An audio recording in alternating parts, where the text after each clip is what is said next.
Hello everyone and welcome back to the CO2 Rundown. I'm your host Chad Owens. Woo-hoo! What an unbelievable final week in the NFL it was. Man, lots going on in sports, period.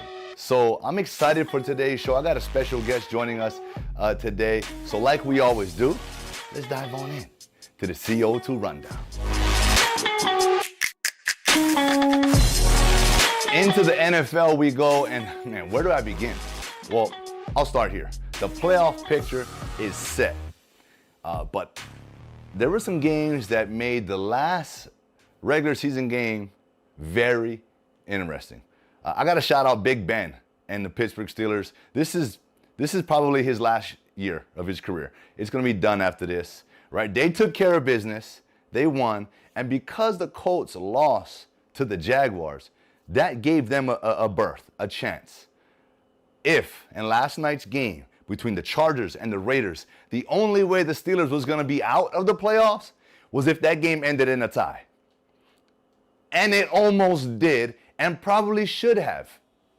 And there was a questionable call at the end of that game where the Chargers called the timeout. It seemed as if the Raiders was just running the ball to run the clock out to end in a tie. It didn't matter, because a tie meant both of them were in.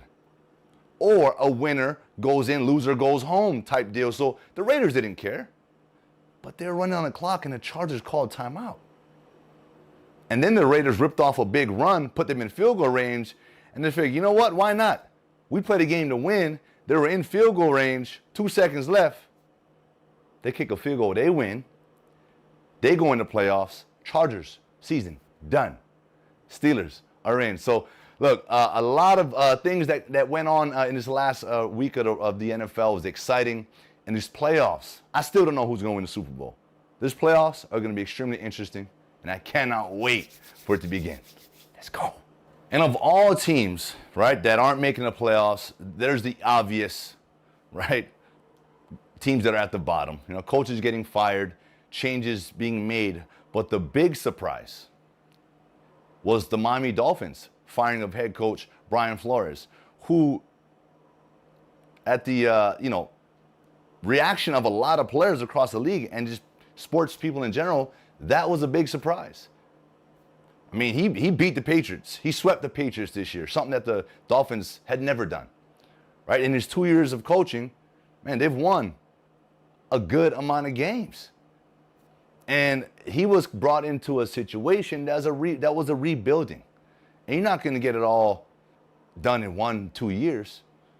And with the rise of the way Tua's been playing, everyone just feels as if the Dolphins were this close. They were this close to making the playoffs. They're a 9-win team, right? Man, they were that close.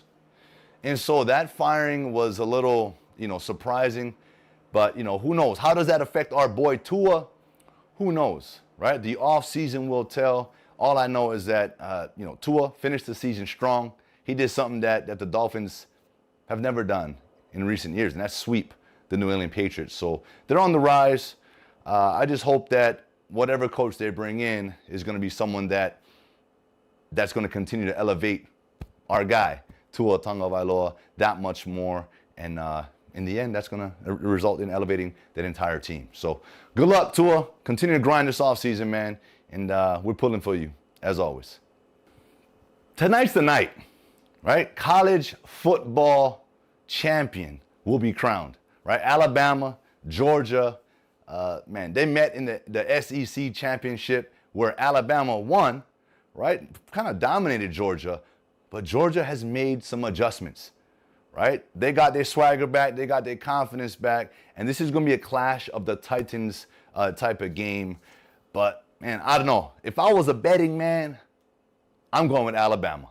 I'm going Nick Saban. I'm going with experience. National championship experience. That pedigree over there is built for that. And so that's my pick. We'll see what happens. But I know it's going to be a good game. The Bulldogs, I know they're coming to play. So I hope you guys are tuning in. We'll talk more about the results on Wednesday. I'm going into the NBA here, and the reason being is one of our superstars was back in action last night. Klay Thompson rejoined his Golden State Warriors. And look, the dude looked like he didn't miss a beat.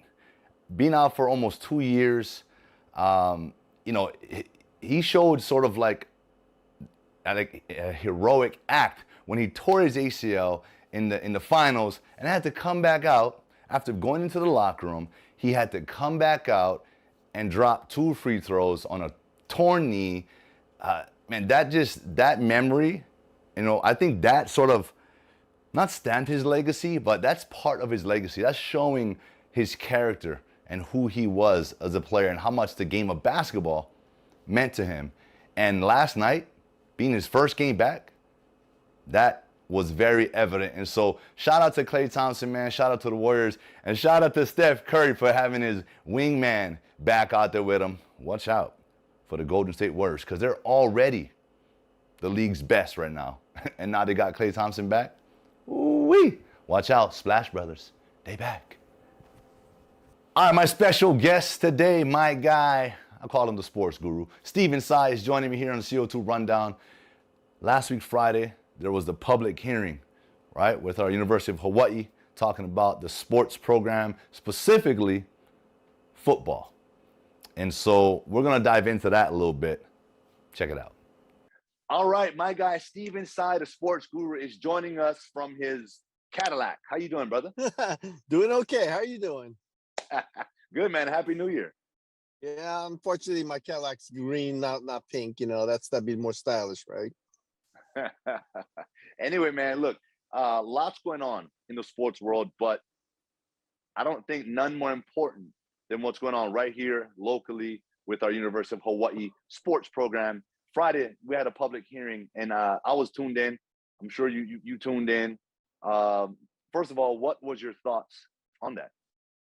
My thoughts is nobody won in that. Nobody won. The university looks bad. I think the legislators look bad because you have enough things to go by where there are enough problems at UH where they could have just addressed that. I think probably this could have all been addressed back in the old days. You just take them into the back room and say, what the heck's going on? And what are your steps to fix these things? That didn't happen. I think they kind of, it was an ambush, but the roots of it were, there were some problems that need to be addressed. And I think they could have addressed it in a way where everything, I think some of the testimony was not accurate, but most of it was. And I think that's the problem you have, is that they could have eliminated all that. I think it was just an ambush, but I think it made everybody look bad. And I think it made the university look bad. The university does have some problems. They had some problems. Did they do enough to correct it? I don't know. Is this fixable? I don't know. This is a hard thing to do because this became a national story and it's hard to undo that. And then there were internal problems that were made public by the players. That's a problem, especially if you're trying to get new recruits and things like that. The problem, though, is that UH's response was they started talking about the external problems that probably other people didn't know about. So now all you hear are the internal and the external problems. And I think it's going to take a long way to fix this. I think maybe this is fixable, but I think the problem with the whole thing was what was the end game? What did the legislator want out of it? What did the players who were not happy want out of it? What did the coaches or the AD, what does everybody want out of it? You need an end game. You need something to show what is the end at there, and appears there's no end game. And that's the problem. Does this go on and on and on? I don't know, but they needed an end game. They didn't have one. Right. And you know what? I kind of agree with you there, Steve. You know, there's two sides to everything, but you know, in football, in sports, but I think football specifically, and I'm going to speak on that because that's what we're talking about. The topic was majority about football. And I come from that football background. And there's an unwritten rule, man, like on a team, the locker room, hey, there's things that needs to be discussed that remains in the locker room. There's things that remain in-house, right? Just like a family, right? You're not going to put all your dirty laundry out there to everyone. You know, you're going to try to figure things out, reach out to the people you need to reach out to for help and try to resolve, right, within your family. But according to some of the testimonies, that seemed like that wasn't the case, that there wasn't that family sort of bond. And in a family and on a team, when there's disruption, when there's separation, you know, you shouldn't go pointing fingers. Hey, you should come together, right? You need to come together stronger and more and talk things out, right? And so in my opinion, yeah, there was a little bit of an ambush. You know, they were getting, you know, the hammer dropped down on them pretty badly. It seemed like they got caught off guard. But you know what? I'm going to relate this to football. You have a game plan going into every single game. It never goes according to that. You have to always midstream adjust. You have to make those game time adjustments. And some games, those adjustments to make are that much harder. And it seems like that's what, you know, a coaching staff, the AD, Prez, they were in that game that, man, those adjustments were, man, they came at them, right? Those unexpected things. And hey, they dealt with it, I think, the best way they could. And you know what? Well, the thing is, there too, needs to be some resolve. The thing, too, is what the legislature asked for, they want to know about coaches' salaries. They said they wanted to talk about, but we knew that's not why you gather there. You don't gather and have a big public hearing, especially on TV, especially when led by certain people. You don't have that in an election year, by the way. You don't have that knowing that that's why they're really doing it. Everyone should have known. You and I knew it's not gonna look good for UH. I always thought they were gonna go in there, they're gonna get slapped around. That was it.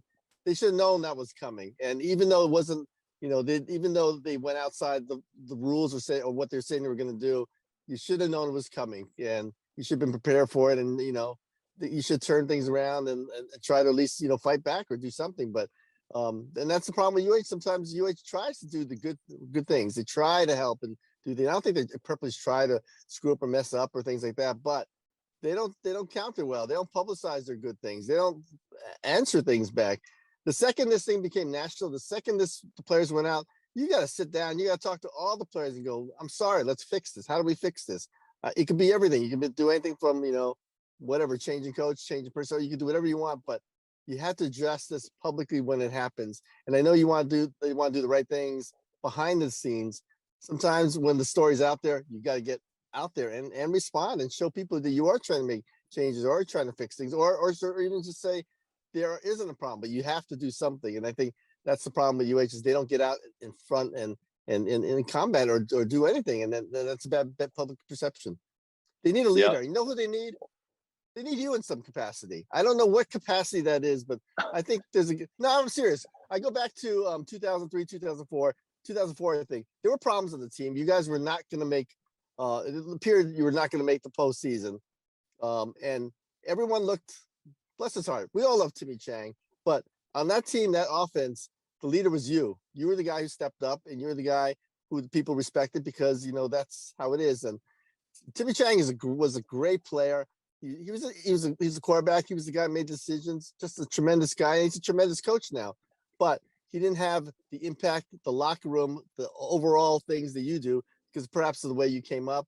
You're the public school guy. You're the walk-on. You fought for everything you had, and you have to make yourself. And I think that kind of leadership on that team, that was the guy who rallied everybody back and got them into the postseason and into a heck of a fight at the end of the game against Houston. But it was just that's what they need. They need you somehow involved in this. And I'm just saying because, I know you and everything, but I think that's what they need. They need somehow. And I mean, is that a role that somehow you'd like to be helpful in or somehow you could fix this? Yeah, I mean, you know what, Steve? First of all, I appreciate that, man. And if I'm going to relate myself and my situation to the University of Hawaii, yeah, I mean, let's just be honest. We are the University of Hawaii right now in the college ranks isn't the scholarship athlete, right? University of Hawaii is that hungry dog, or should be, that's going to walk on, that's going to prove everything to everybody, going to prove everybody wrong, right? And yeah, if it's leadership qualities of someone that's been through something like that, like myself, or there's a lot of other guys that have come up in the system like myself, hey, those types of people can help steer a ship that can lead a group in that fight because they've experienced it and they know what it is. And so, all right, Steven, well, look, man, thank you so much for joining me, man. Good seeing you again. We'll talk soon. All right, take care. Thanks. Aloha. And that is it for today's show. I want to thank you all so much for tuning in. Look, it's Monday. I hope you guys are off to that fast start coming off of that weekend. Look, that's what today is. Right? It's a momentum builder for the week. You got to come out the gate. All right, you got to start fast. And so, look, thank you again so much for tuning in, and I'll see you guys come Hump Day Wednesday.